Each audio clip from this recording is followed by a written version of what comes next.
Okay, so we are going to take a look at a fun topic, policy loans.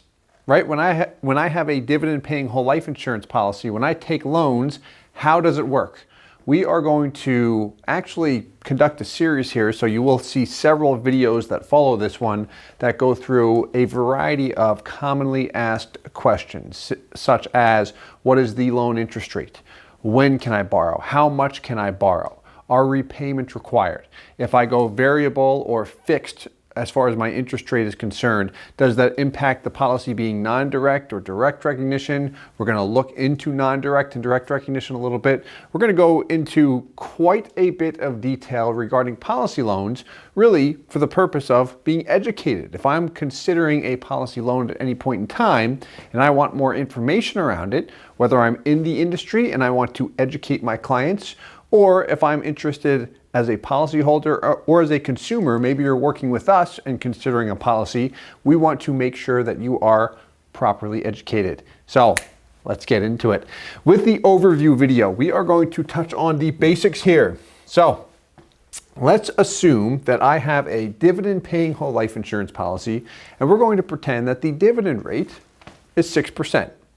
Could be 5%, really doesn't matter, but we're going to assume a dividend rate of 6%. I have cash value of $100,000. My death benefit is $500,000. The purpose of this video as we go through this example is to help one understand what the benefits are to policy loans, how it impacts me as the policyholder or you as the policyholder, and then how it also impacts the insurance company.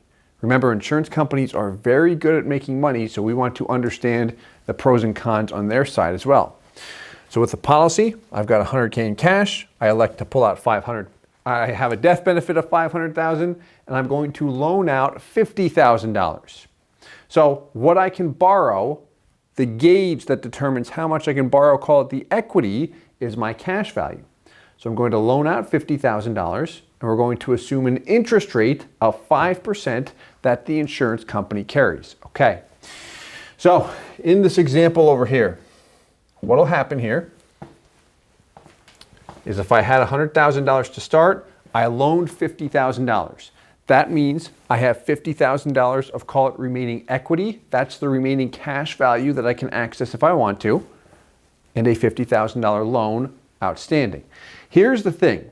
When I pay any amount of money into a life insurance policy, if I'm growing the cash value, once a dollar passes through the cash value of a life insurance policy, regardless, if I just let that dollar sit and grow and earn, call it 6%, or earn a 6% dividend, or if I decide to loan money out, I will continue to yield that 6% dividend on any money in cash value and any money I've loaned out. Another way to put it is that there's no lost opportunity cost. The question we always receive there is how? How does an insurance company, and why does an insurance company do that? So how they do it is, one, there is a cost to borrow. So when I loan for my life insurance policy, the loan interest rate is 5%.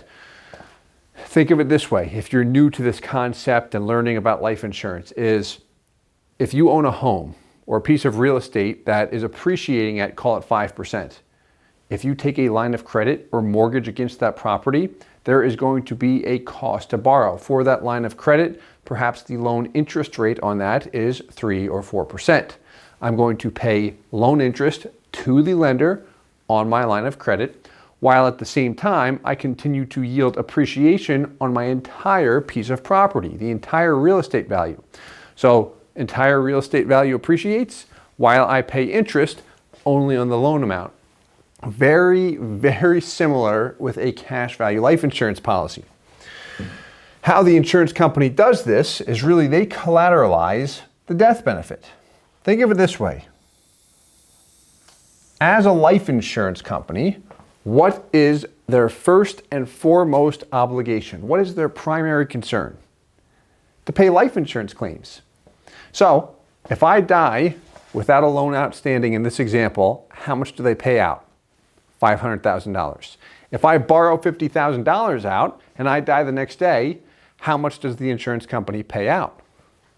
$450,000. They are on the hook for $50,000 less. So what they're doing is they're holding my death benefit as collateral, but the advantage for me as the policyholder is I continue to earn that 6% dividend on any money in cash value and the outstanding loan balance. Again, there's no lost opportunity cost. I continue to yield that compounding on my entire bucket of money. Let's demonstrate with a quick example here. So here is a common sheet that we'll often use to demonstrate how policy loans work. We have a 45-year-old male paying in a total of $250,000. Anytime we look at how policy loans work, what I love to do is show the exact same policy when I just pay money in and let it sit and grow. Meaning if I never touch it, what does the policy grow to? And why I like to do that is when we actually compare it to an example, when we borrow and then repay, we get to see the actual impact. We're going to break down the loan interest cost here as well. So in this example, I pay in $50,000 for 5 years, nothing thereafter. Here's my dividend column. The guarantee is not included in that column.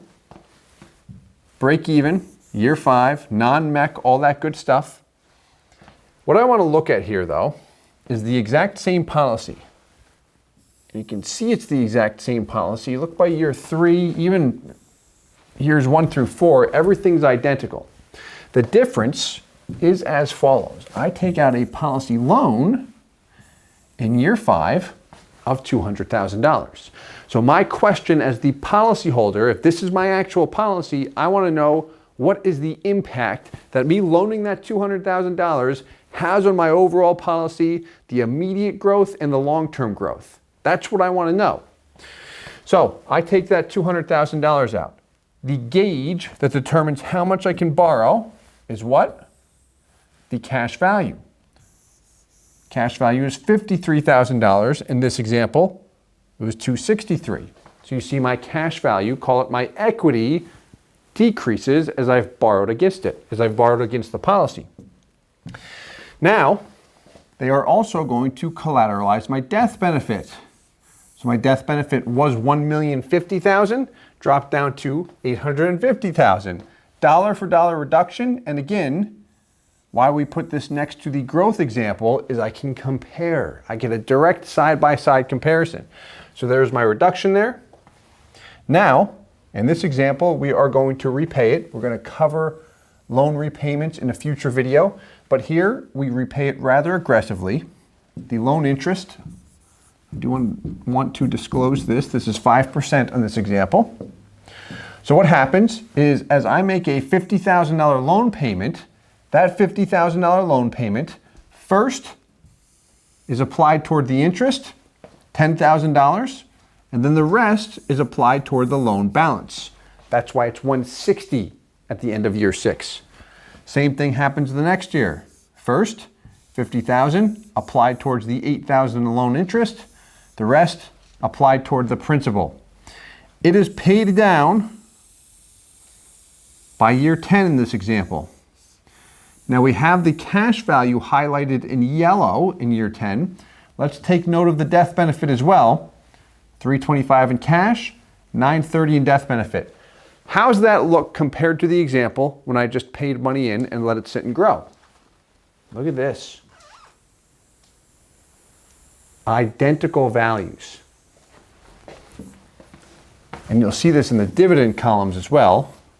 If we were to compare these, those values never change. We pulled this directly from the software with this particular insurance company and simplified it with these spreadsheets. Point being here, no lost opportunity cost. Going back to how policy loans work. Remember, once a dollar passes through a policy, regardless if we just let it sit and grow or if we borrow against it, there's no lost opportunity cost. I continue to receive that compounding. If I ever pay it back, we repeat the cycle down here, but with a $300K loan, when it is repaid,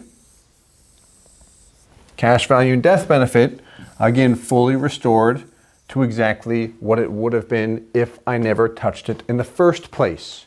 So we are going to get into more detail. We're going to start addressing the questions that have come up recently and really over the years on Policy Loans Next, but hopefully this video helped as far as providing a nice overview, and we'll see you in the next video. Hey guys, Steve Parisi here. If you enjoyed the content you just saw, please subscribe, like, and hit the notification bell for future videos. If you'd like more information or to see some custom policies for yourself, feel free to call or email our offices at the contact information below.